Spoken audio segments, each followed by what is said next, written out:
Oke. Kita naikkan satu buah pujian.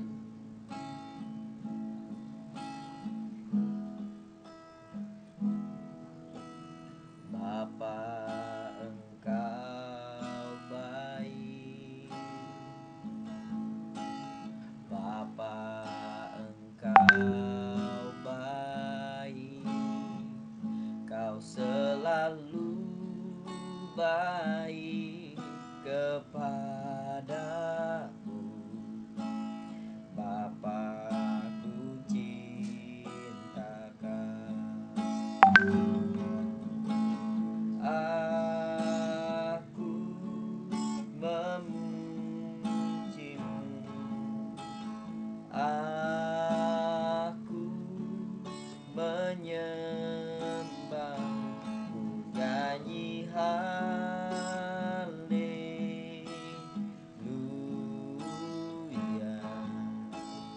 Bapa, ku cintakan. Nah, Nadia pimpin kita dalam berdoa. Mari kita bersatu di dalam doa. Bapa yang bertata di dalam kerajaan surga, kembali kami mengucap syukur Tuhan buat setiap kemurahan, kebaikan-Mu bagi kami pribadi lepas pribadi Bapa. Bapa, sebentar kami akan memulai ibadah kami Tuhan. Bapa, sebentar kami juga akan mendengarkan firman-Mu Bapa. Biar apapun firman yang akan kami baca hari ini Tuhan dapat terus mengingatkan kami Bapa akan Engkau. Sebentar juga kami akan mempelajari Bapa pelajaran agama kami, Engkau yang berkati. Guru kami yang mengajar kami Pak Marjono Tuhan, Engkau yang berikan roh kebijaksanaan, roh kesabaran Bapa dalam mengajari kami Bapa. Kau juga memberkati kami pribadi lepas pribadi dalam mendengarkan pelajaran yang akan diajarkan guru kami ini Tuhan Yesus. Kami serahkan semua pekerjaan kami, masa depan kami, aktivitas kami selanjutnya ke dalam tangan-Mu.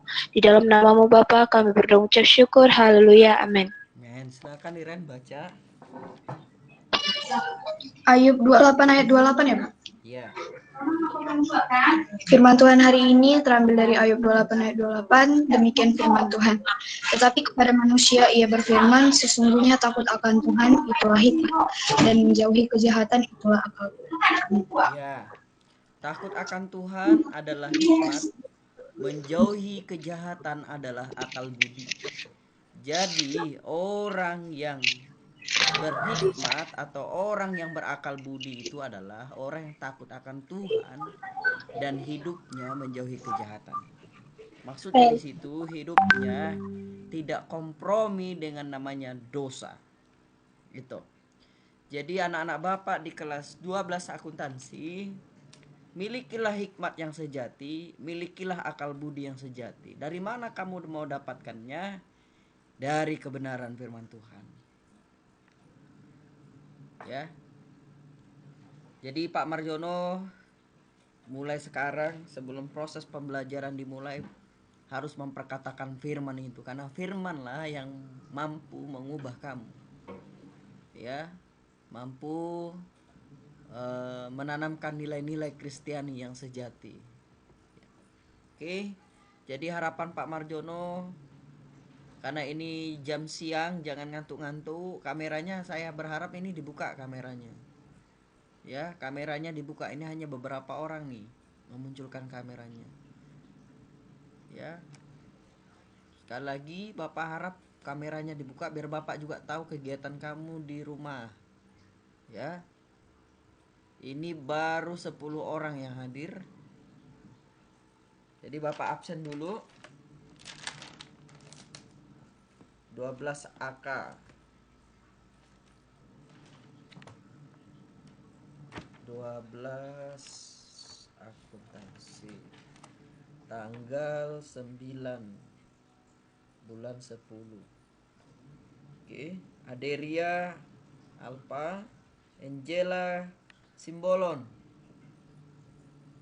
Angela hadir tadi kan? Angela Simbolon hadir.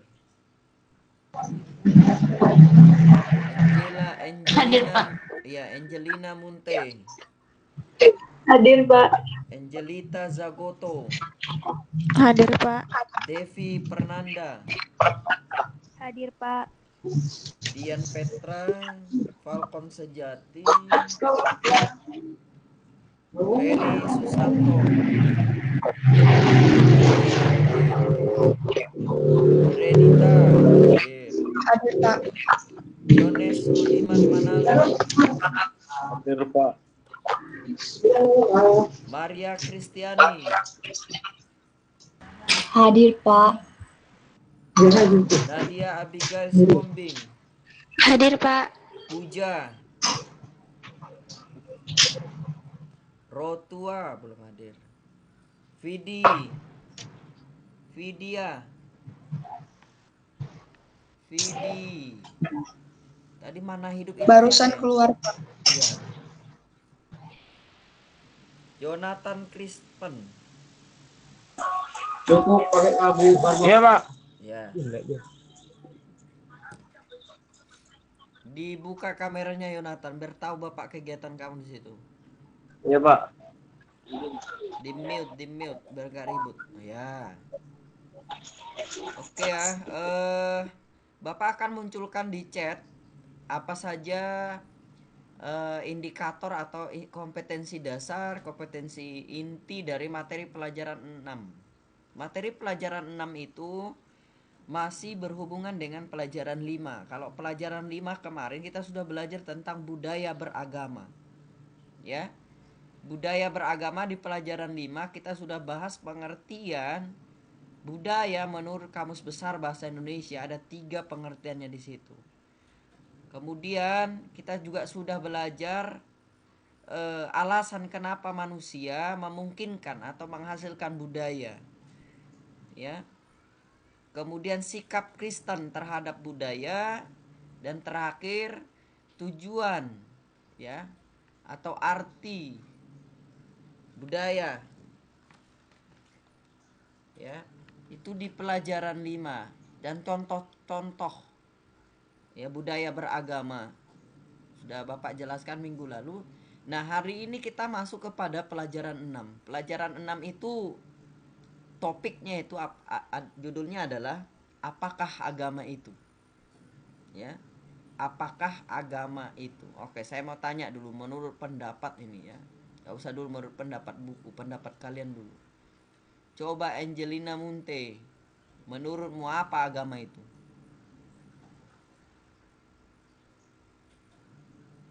Menurut pendapatmu, apa agama itu?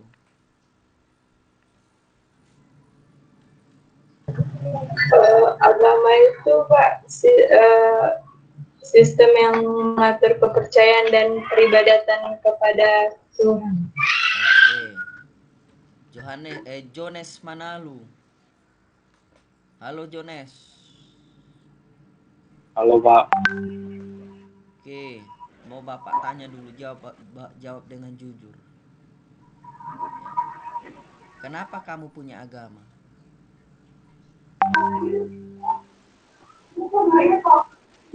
Dari kecil memang udah ada agama Pak. Jadi agama itu diwariskan ya sejak kecil. Bisa dibilang begitu Pak. Bisa dibilang begitu. Oke, ada berapa agama yang kamu ketahui? 6.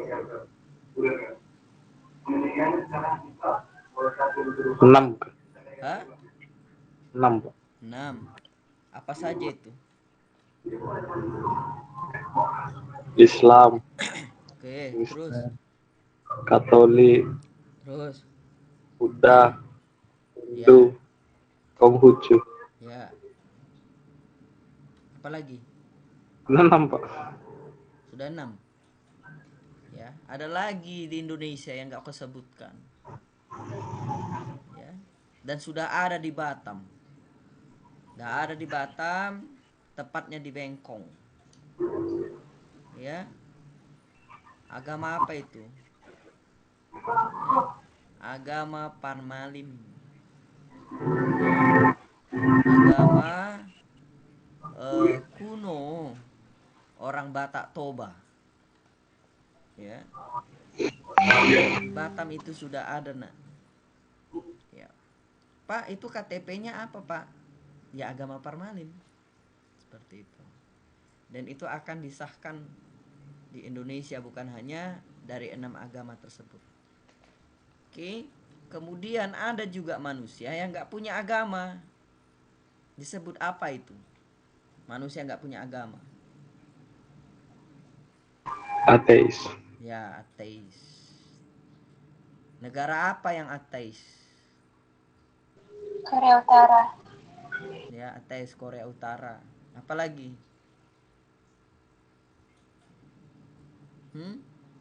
Selain Korea Utara apalagi? Negara yang apa termasuk golongan ateis? Ada yang tahu? Gak ada yang tahu. Mau tahu nggak? Mau Pak? Ya, selain Korea Utara ada Rusia. Ya. Oke. Kemudian ada di China juga ada bagian khusus di daerah China yang nggak percaya adanya Tuhan seperti itu. Nah, Kak, saya mau tanya, kenapa sih orang butuh agama? Apakah agama yang menyelamatkan? Saya minta pendapat si Angelina Zagoto. Apakah agama yang menyelamatkan? Dihidupkan apanya? Nah,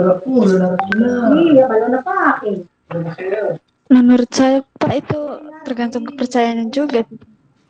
Gak harus agama. jadi agama menurutmu tergantung Belum.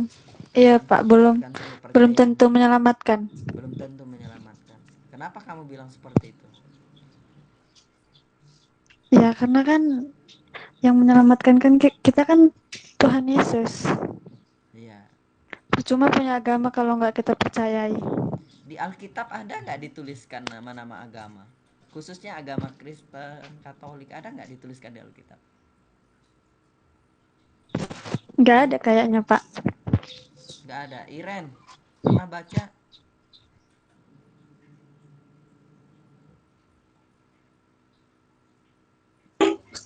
Ya Pak, Apakah di Alkitab secara eksplisit dituliskan nama agama? sejauh ini belum pernah sih Pak saya lihat. Ya, ketika kamu baca memang nggak akan kamu dapatkan itu. Jadi sebenarnya bukanlah agama yang menyelamatkan. Ya, bukan agama. Karena yang membuat agama itu adalah manusia itu sendiri. Ya. Dari asal kata, dari bahasa Sanskerta, agama, ya, kalau kamu lihat buku paketmu di situ, a dan gama. Ya, gama. A artinya apa? A artinya apa di situ? Jones, kamu lihat buku paketmu.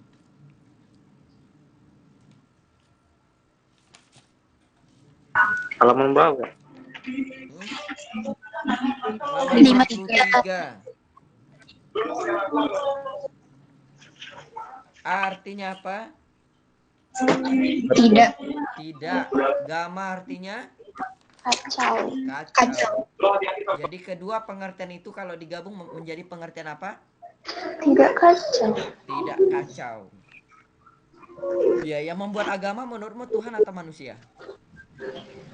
Ya, Manusia. manusia. Oke, manusialah yang membuat agama. Oke, minggu lalu kita sudah belajar bahwa manusia adalah makhluk beragama atau homo religio. Benar enggak? Itu alasan manusia menghasilkan budaya kan? Ya, manusia adalah makhluk beragama atau homo religio. Nah, Pak, kenapa sih harus manusia beragama? Kenapa harus mereka buat? Tujuannya apa sebenarnya? Oke, jadi hari ini kita akan belajar seputar tentang apakah agama itu. Nah, silahkan perhatikan di chat. Silahkan perhatikan di chat Bapak. Kira-kira di materi 6 ini apa saja yang menjadi standar kompetensinya, kompetensi dasarnya, indikatornya, terus tujuan pelajarannya apa saja. Nah, silahkan dilihat di chat. Oke, bisa nampak ya? Bisa ya? Halo, bisa nampak? Bisa Pak. Oke. Standar kompetensinya di situ coba baca dulu Nadia. Standar kompetensi.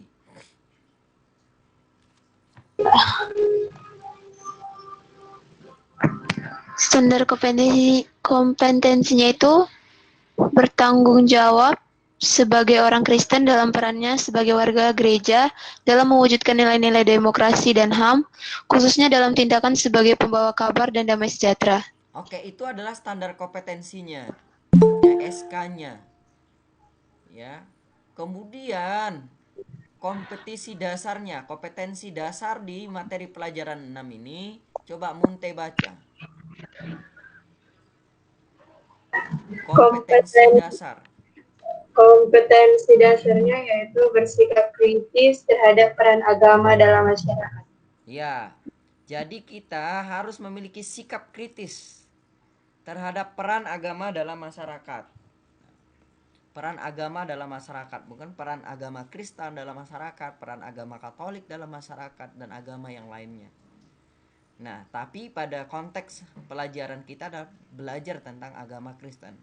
Indikatornya di sini, indikator materinya menjelaskan eksistensi. Eksistensi sama juga dengan keberadaan.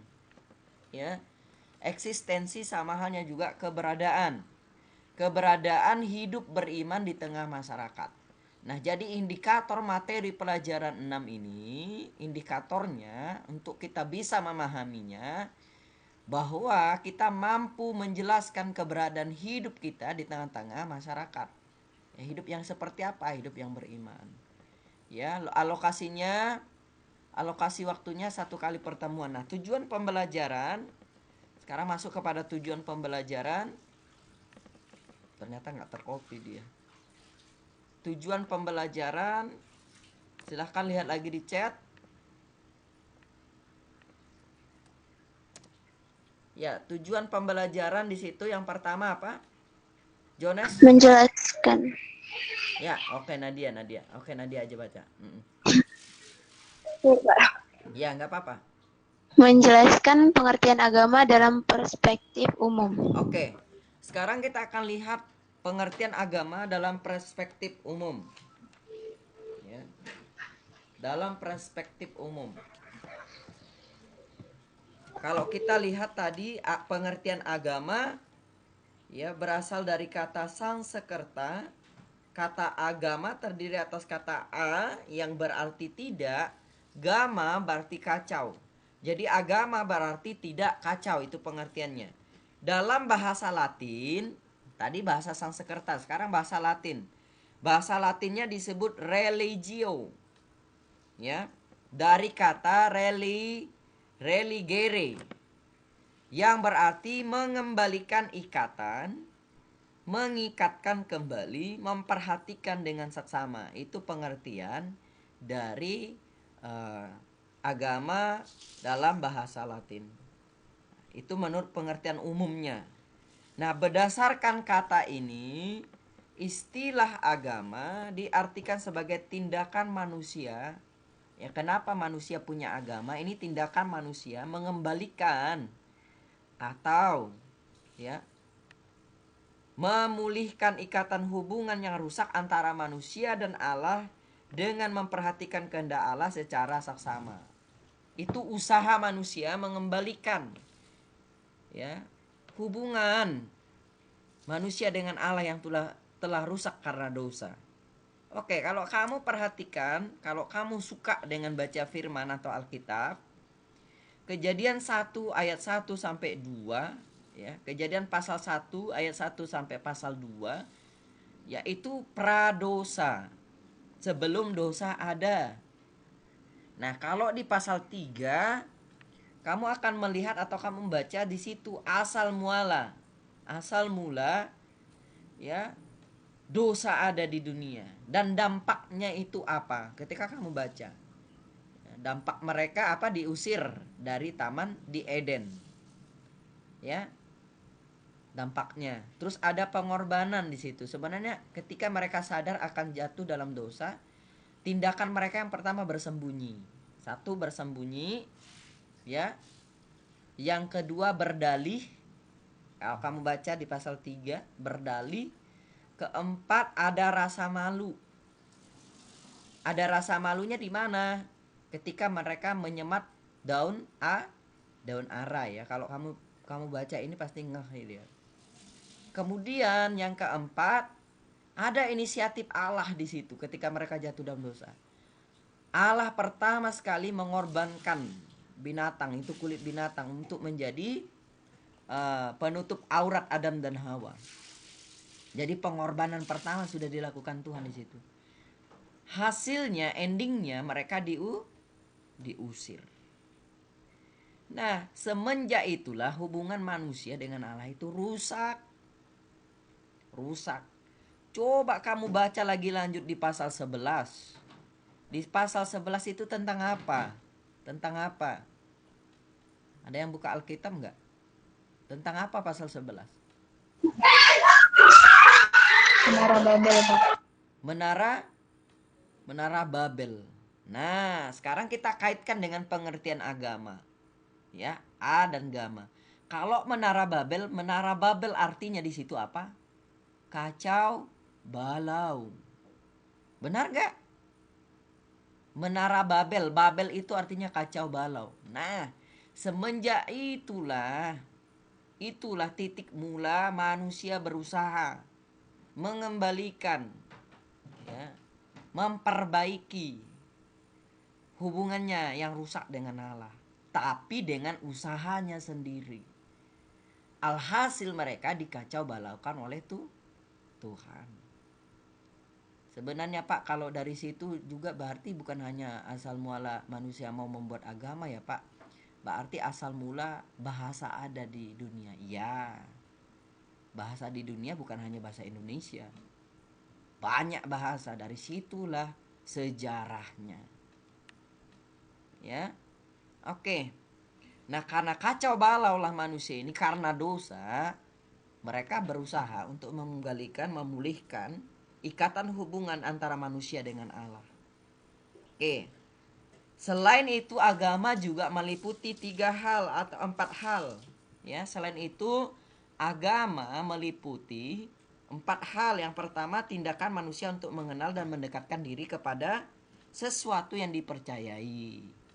Ya. Yang kedua, agama juga meliputi apa yang kedua? Tindakan manusia mengenal, mengikatkan diri pada kehendak sesuatu atau tuntutan dari sesuatu yang dipercayai untuk keselamatannya. Ya.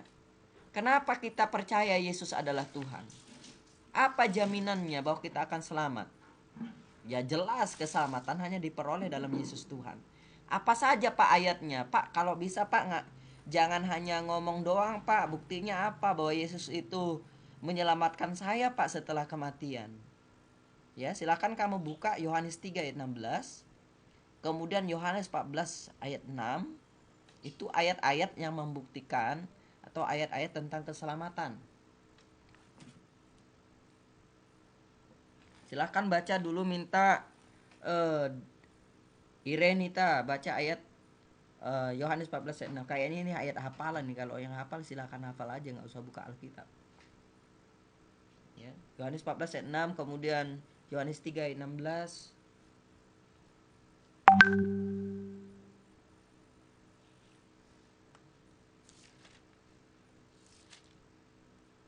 Udah? Silahkan Ren, baca Ren. Yohanes 3 ayat 16, demikian firman Tuhan, karena begitu besar kasih Allah akan dunia ini, sehingga ia telah mengaruniakan anaknya yang tunggal, supaya setiap orang yang percaya kepadanya tidak binasa, melainkan beroleh hidup kekal. Yohanes 14 ayat yang ke-6, kata Yesus kepadanya, Akulah jalan kebenaran dan hidup, tidak ada seorang pun yang datang kepada Bapa kalau tidak melalui Aku. Nah, itu ayat-ayat yang fenomenal dan pegangan orang Kristen, bahwa Yesuslah satu-satunya jalan menuju keselamatan. Nah, yang mengajarkan tentang itu hanya agama Kristen dan Katolik. Ya. Nah, diajarkan ya. Jadi timbullah namanya sebuah agama. Oke. Kemudian ada banyak sebenarnya ayat, nanti bisa saja kamu cari ya, cari sendiri. 1 Petrus 2 ya. Dimulai dari ayat yang pertama sampai dengan ayat yang ke-22. Tapi lebih jelasnya ya, ayat 4, sebab jikalau Allah tidak menyayangkan malaikat-malaikat yang berbuat dosa tetapi lemparkan mereka ke dalam neraka, dengan demikian menyerahkannya ke dalam gua-gua yang gelap untuk menyimpan mereka sampai hari penghakiman. Jadi bedanya malaikat dengan manusia, kalau malaikat melakukan satu kesalahan, dengan baik-baik. Malaikat melakukan satu kesalahan langsung dibuang dia jadi iblis. Ya. Tapi kalau manusia berkali-kali melakukan kesalahan, Tuhan tetap mengampuni. Maksudnya apa di situ? Itulah ini maksudnya imago Dei itu, segambar dan serupa dengan Allah, yaitu kita ini. Kamu itu berharga di matanya.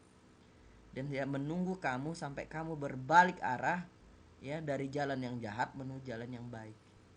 Nah, jadi Pak, kalau begitu Pak, berarti hanya agama Kristen Pak yang mengajarkan keselamatan yang sejati. Ya, saya perkatakan ya. Ya. Di luar Yesus pasti binasa. Yesuslah satu-satunya jalan keselamatan atau karcis. Kalau misalnya kamu mau nonton pertunjukan artis yang kamu idolakan, biasanya ada karcis di situ, ada ini, ya. Dan itu tiket masuk gitu loh. Tiket kita masuk ke surga itu hanya Yesus, tidak ada yang lain. Dan untuk memperolehnya itu perlu iman. Ayatnya lagi Efesus 2 ayat 8 sampai 9. Ya. Efesus 2 ayat 8 sampai 9. Nanti kamu baca di rumah aja. Ya. Agama itu katanya meliputi tindakan manusia mengenal dan mengikatkan diri pada kehendak sesuatu dan tuntutan dari sesuatu yang dipercaya menentukan keselamatannya. Ya. Terus yang ketiga, agama itu meliputi apa saja? Yang ketiga baca dulu. Minta bantu Angelita Zagoto. Halaman 54. Yang mana, Pak? Yang ketiga, bagian ketiga. Sistem ajaran atau kepercayaan mengenai Allah, dunia kehidupan, kematian, keselamatan, dan wahyu yang terhadapnya manusia menyesuaikan diri dan mengikatkan diri. Yang keempat, Upacara-upacara keagamaan. ya, upacara-upacara keagamaan. Oke. Itu agama meliputi 4 hal ya. Ada 4 hal. Kayak upacara-upacara keagamaan itu contohnya apa saja, Pak? Kalau dalam agama Kristen dan Katolik, misalnya ada perayaan Paskah, itu upacara-upacara keagamaan. Ya, perayaan Paskah, kemudian perjamuan kudus, ya. Hari Pentakosta, terus perayaan Natal, kemudian Jumat Agung. Ya. Itu adalah upacara-upacara keagamaan. Dan setiap agama, khususnya di Indonesia itu punya upacara keagamaan tersendiri. Ya. Kalau Kristen Katolik, hari raya keagamaannya dikenal dengan Natal. Ya. Kalau Buddha, Jones apa? Jones, hari rayanya. Kalau Buddha. Hari raya apa, Jones? Kalau Buddha.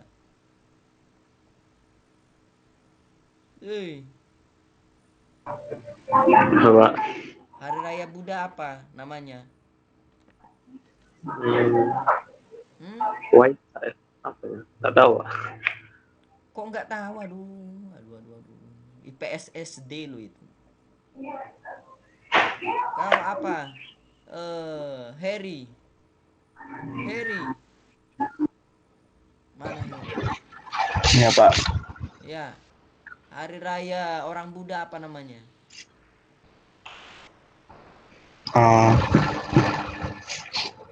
Waisak. Ya, pintar. Hari raya Hindu, Devi. Devi apa Devi? Hah? Iya, Pak. Hari raya orang Hindu apa namanya?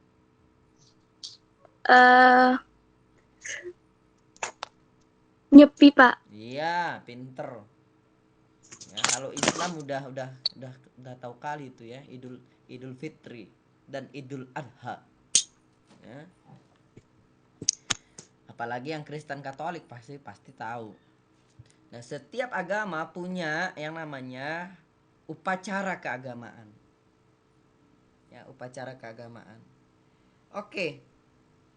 Definisi tersebut mengandung unsur-unsur sebagai berikut. Nah, kalau dalam sosiologi agama, ya, menurut karangan Dr. Andes Hendro Puspito, ya, dia mendefinisikan agama itu adalah sebagai suatu jenis sistem sosial yang dibuat oleh penganut-penganutnya dan berporos katanya pada kekuatan non-empiris yang dipercayanya dan didaya gunakannya untuk mencapai keselamatan baik diri mereka dan masyarakat luas umumnya. Itu menurut Hendro Puspito dalam buku karangannya Sosiologis Agama. Ya. Terletak kepada kekuatan empiris yang dapat menyelamatkannya. Ya. Baik dirinya maupun masyarakatnya. Oke. Itu pengertian agama dalam perspektif umum. Kemudian yang ketiga, ya, kalau menurut Hendro Puspito tadi, yang kedua menurut Thomas F. Oden. Menurut Thomas F. Oden, dia memakai definisi yang banyak dipakai dalam teori fungsional. Agama ialah katanya menurut dia pendaya gunaan sarana supraempiris untuk maksud non-empiris. Maksudnya apa di situ, Pak? Supraempiris dan non-empiris. Sangat terasa bahwa pendayaan sarana supraempiris semata-mata ditujukan kepada kepentingan supraempiris saja, seakan-akan orang beragama hanya mementingkan kebahagiaan akhirat dan lupa dengan kebutuhan mereka di dunia. Nah, ini maksudnya begini, nak. Orang yang hanya yang pokoknya apapun usahanya untuk agama aja, dia nggak mau bekerja tentang kebutuhannya. Ya, ini orangnya terlalu rohani sekali. Dia segala sesuatu yang dilakukannya hanya untuk kepentingan agama saja sampai dia melupakan, ya, melupakan pekerjaan atau memenuhi kebutuhan pribadinya. Seperti itu. Dan dia hanya berpikir tentang kebahagiaan di akhirat saja, melupakan kebahagiaan di dunia. Itu maksudnya. Hal ini tidak sesuai dengan terjadi pada umumnya. Banyak orang berdoa kepada Tuhan untuk keperluan sehari-hari. Ya. Dia berdoa bersekutu dengan Tuhan hanya untuk kepentingan sehari-harinya saja. Ya, yang dirasa tidak akan tercapai hanya dengan kekuatan manusia sendiri. Misalnya, menjelang ujian banyak anak sekolah berdoa supaya lulus. Tuhan, aku berdoa aku lulus, nilaiku matematikanya 99, bahasa Inggris 98 dan lain sebagainya. Pokoknya aku lulus. Tapi nggak dinyatakan dengan sebuah usaha. Hanya sebatas doa. Ya. Ingat, nak, ora et labora itu berdoa sambil bekerja. Ya. Berdoa sambil bekerja. Ya. Jangan pernah kamu harapkan nilaimu 100, ya, kalau kamu hanya berdoa saja tanpa belajar. Jadi antara berdoa dan belajar bareng, dia seimbang, berjalan bersama-sama. Gak boleh timpang, itu maksudnya. Ya, jadi orang empiris dan supraempiris itu, ya, orang hanya memikirkan sorga, segala sesuatunya ketika dituntut untuk, ya, misalnya contohnya tadi dibilangnya, dia mengharapkan nilai lulus tapi hanya sebatas di doanya saja, tapi nggak ada usahanya, itu maksudnya. Ya. Oke, pandangan Kristen tentang agama. Pengertian agama dalam perspektif perjanjian lama. Itu yang kedua. pandangan Kristen tentang agama. Oke, tolong bantu Bapak dulu baca. Siapa? Angelina Munte. Halaman 55. B. Pandangan Kristen tentang agama. Dalam agama Kristen ada ciri-ciri umum yang ada pada setiap agama, yaitu kepercayaan akan Allah, wahyu, sistem ajaran, upacara keagamaan, ajaran tentang dosa, keselamatan, kehidupan sesudah mati, dan sebagainya. Namun, agama Kristen mempunyai keunikan tersendiri. Pada umumnya, suatu agama muncul sebagai kuasa di luar dirinya dan mendekatkan diri kepada kuasa atau Allah itu. Dalam agama Kristen, manusia digambarkan juga sebagai yang mencari Allah. Namun hal ini bukanlah unsur yang mendasari atau terpenting dan bukan tema dasar agama Kristen. Unsur yang paling menentukan dalam ajaran Kristen adalah tindakan Allah yang dalam kasih-Nya mencari dan menyelamatkan manusia. Roma 5 ayat 8, Yohanes 3 ayat 16, Efesus 2 ayat 8 sampai 9. Oke, sampai situ dulu. Sekarang kita akan lihat pandangan Kristen tentang agama. Ayat yang fenomenal tadi udah dibaca Iren ya. Dibaca Iren Yohanes 3 ayat 16. Kemudian Efesus 2 ayat 8 sampai 9 yang Bapak suruh baca di rumah, yaitu sebab karena kasih karunia kamu diselamatkan oleh iman, itu bukan hasil usahamu tetapi pemberian Allah. Itu bukan hasil usahamu. Ya, jangan ada orang yang memegahkan diri. Itu Efesus 2 ayat 8 sampai 9. Kemudian Roma 5 ayat 8. Roma 5 ayat 8 coba baca Nadia. Roma 5 ayat 8 begini firman Tuhan, akan tetapi Allah menunjukkan kasih-Nya kepada kita telah mati untuk kita ketika kita masih berdosa. Ya. Roma 5 ayat 8 dibilang seperti itu, ya. Allah menunjukkan kasih-Nya kepada kita ketika kita masih berdosa. Luar biasa. Itu perspektif pandangan orang Kristen tentang agama. Ya, bahwa Yesuslah yang memberi keselamatan. Yesuslah yang menjamin keselamatan. Tidak ada yang lain. Makanya ada lagu sekolah minggu. Ya. Di dunia ini ada dua jalan, lebar dan sempit, mana kau pilih? Yang lebar api jiwamu mati, tapi yang sempit Tuhan berkati. Terus hanya satu jalan ke surga, hanya di dalam Yesus. Ya, itu lagu sekolah minggu. Hanya di dalam Yesus ada keselamatan. Di luar Yesus pasti binasa. Pak, mana ayatnya, Pak? Ya, Yohanes 15. Yohanes pasal 15.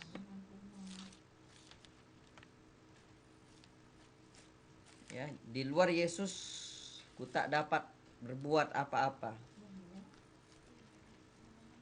Yohanes 15 mulai dari ayat yang ke bentar ya.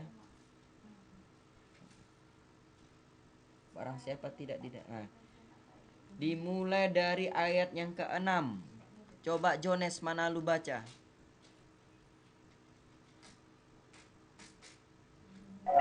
Pak. Yohanes 15 ayat yang ke-6. Kok ditutup kameranya?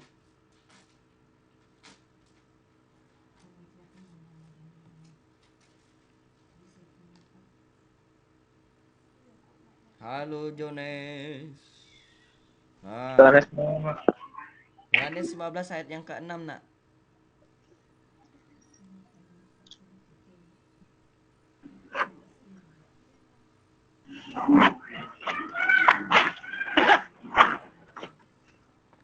Sudah? Coba.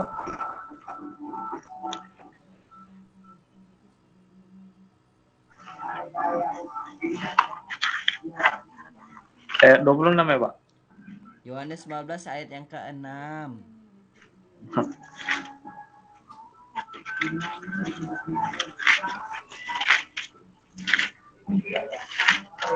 Yohanes 15 ayat 6. Barang siapa tidak tinggal di dalam aku, ia dibuang keluar seperti ranting dan menjadi kering. Kemudian dikumpulkan orang dan dicampakkan ke dalam api lalu dibakar. Ya, jadi memang kita harus tinggal di dalam Yesus.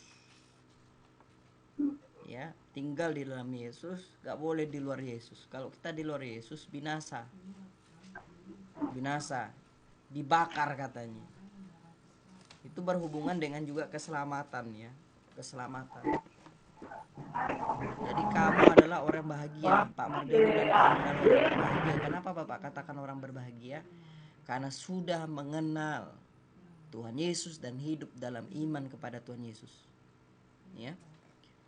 Hanya agama Kristen dan Katolik lah yang mengajarkan itu. Ya. Hanya itu. Nah, menjelaskan pengertian agama dalam perjanjian lama, ya, menjelaskan pengertian agama dalam perspektif perjanjian baru, ya. Kalau dalam perjanjian baru sudah kalian baca tadi. Ya, ada Yohanes 3 ayat 16, ada Roma 5 ayat 8, ada Efesus 2 ayat 8 sampai 9. Sebenarnya itu sampai 10. Ya, tanda orang beriman itu harus berbuat baik. Ya. Nah, kemudian di dalam perjanjian lama coba kamu baca Amos 5 ayat 4 sampai 6. Amos 5 ayat 4 sampai 6. Heri baca, Heri. Heri dibuka kameranya, Heri.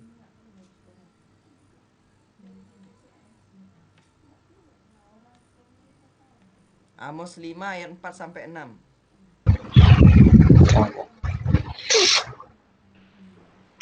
Sebab beginilah firman Tuhan kepada kaum Israel, carilah aku maka kamu akan hidup. Janganlah kamu mencari Betel, janganlah pergi ke Gilgal, dan janganlah menyeberang ke Beersheba.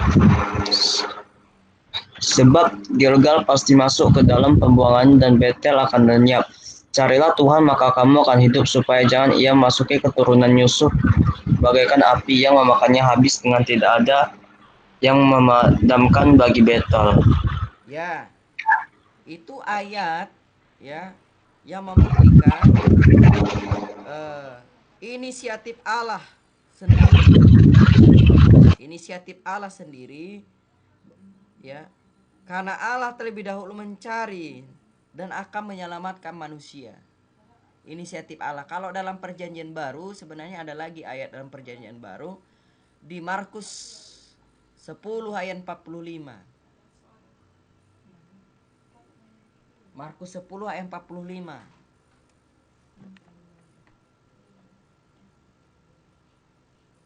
Coba baca lagi, Harry.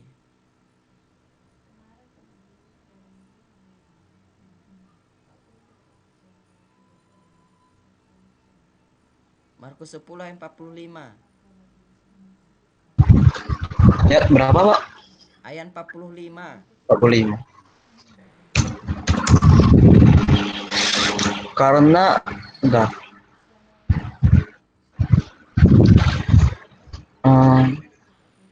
Karena anak manusia juga datang bukan untuk dilayani, melainkan untuk melayani dan untuk memberikan nyawanya menjadi tebusan bagi banyak orang. Ya. Jadi anak manusia datang ke dunia bukan untuk dilayani, tapi melayani dan menjadi tebusan bagi banyak orang. Jadi dia datang untuk menyelamatkan bagi banyak orang. Itu ayat tentang keselamatan dalam kitab Perjanjian Baru. Sebenarnya kalau kita baca banyak lagi kalau dicari ya ayatnya ya tentang keselamatan. Nah, inilah titik tumpu ajaran iman Kristen. Titik tumpunya, kekuatannya. Keselamatan hanya diperoleh di dalam Kristus Tuhan. Ya, pengertian agama dalam perspektif perjanjian lama, pengertian agama dalam perspektif perjanjian baru. Ya. Ya, perjanjian lama sampai perjanjian baru itu menceritakan tentang Yesus. Makanya Yesus dikenal dengan istilah Alfa dan Omega. Alfa dan Omega, awal dan akhir. Siapa itu awal dan akhir? Yesus. Ya.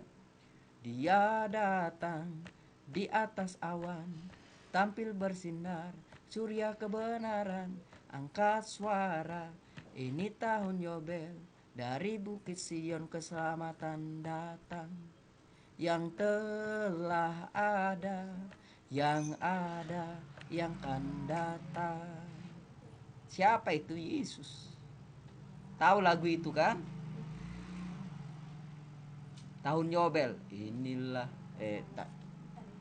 lupa saya. Tahun Yobel. Iya, judulnya kayaknya Tahun Yobel ya. Nah, itu berbicara tentang awal dan akhir. Dari kisah perjanjian lama sampai perjanjian baru itu mengarah kepada Tuhan Yesus. Digenapi dalam perjanjian baru. Agama apa yang mengajarkan itu? Kembali lagi. Agama Kristen dan Katolik. Ya. Nah, Pak, apa yang harus kami miliki dalam menyikapi ini, dalam agama kami ini, Pak, agama Kristen? Sikap yang harus kami miliki adalah, atau hidup yang harus kami miliki itu harus hidup yang beriman. Coba definisi iman, ayatnya di mana? Saya mau tanya dulu. Ada yang tahu nggak definisi iman ayatnya di mana? Ibrani 11 ayat 1. Coba baca, Munte. Ibrani 11 ayat 1. Iman adalah dasar dari segala sesuatu yang kita harapkan dan bukti dari segala sesuatu yang tidak kita lihat. Itu pengertian iman, itu definisi iman. Coba Efesus 2 ayat 8 sampai 10. Baca lagi, Munte.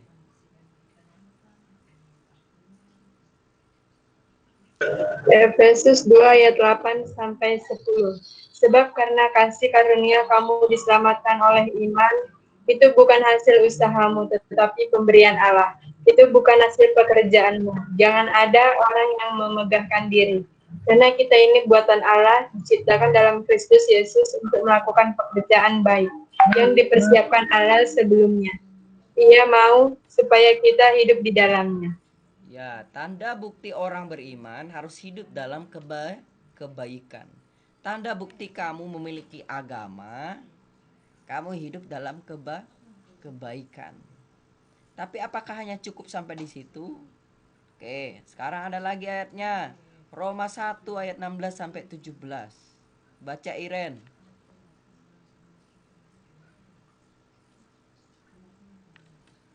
Roma 1 ayat 16. Roma 1 ayat 16 sampai 17, demikian firman Tuhan. Sebab aku mempunyai keyakinan yang kokoh dalam Injil, karena Injil adalah kekuatan Allah yang menyelamatkan setiap orang percaya. Pertama-tama orang Yahudi, tetapi juga orang Yunani. Sebab di dalamnya nyata kebenaran Allah yang bertolak dari iman dan memimpin kepada iman, seperti ada tertulis, orang benar akan hidup oleh iman. Ya, jadi orang benar itu hidup oleh karena iman. Iman. Ya. Iman. Kalau namanya si iman belum tentu dia beriman. Ya. Namanya si setia belum tentu dia setia. Ya. Namanya si tigor itu artinya lurus, belum tentu hatinya lurus. Ya. Nah, Pak, maksudnya Bapak apa? Ya, maksud Bapak begini, tanda bukti kamu orang yang beriman kepada Yesus, ya. Kamu hidup oleh karena imanmu, dan tanda buktinya adalah kamu melakukan satu pekerjaan yang baik dan hidup dalam pekerjaan yang baik. Dalam kitab Yakobus, ya, iman tanpa perbuatan pada hakikatnya mati. Coba baca dulu lagi. Ya, Yakobus.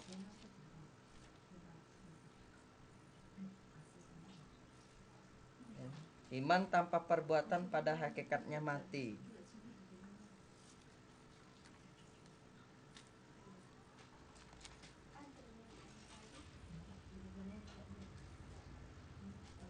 Yakobus pasal 2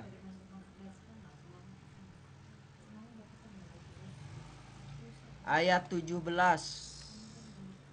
Baca, Nadia.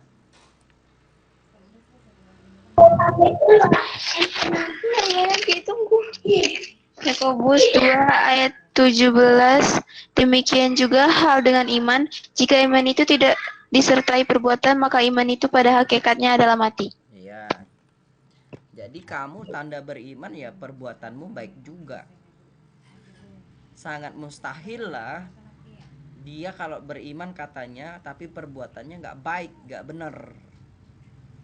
Ya. Jadi balance dia antara iman dan perbuatan.